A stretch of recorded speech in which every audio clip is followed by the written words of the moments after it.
যে তার ইচ্ছায় দৃঢ়ভাবে অনড় থাকতে পারে, মন তাকেই দিন, যে চেহারাতে নয় মন থেকে সুন্দর।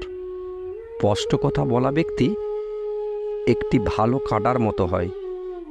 এর ফলে কিছুক্ষণের জন্য কষ্ট হতে পারে, কিন্তু সারা জীবনের জন্য ভালো হবে। আপনি যদি কাউকে একবার ক্ষমা করেন, তবে আপনি জ্ঞানী। আর যদি আপনি ওই ব্যক্তিকে দ্বিতীয়বার ক্ষমা করেন, তাহলে আপনি নরম মনের মানুষ।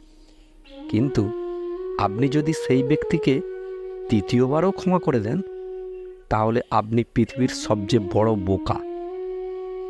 জীবনের সবচেয়ে দামি জিনিস হলো আপনার বর্তমান, যা একবার চলে গেলে পৃথিবীর সব সম্পত্তি দিয়ে দিলেও তা আমরা কিনতে পারবো না।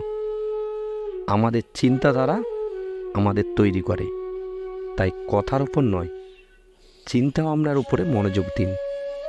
চিন্তাধারা সব সময় বেঁচে থাকে।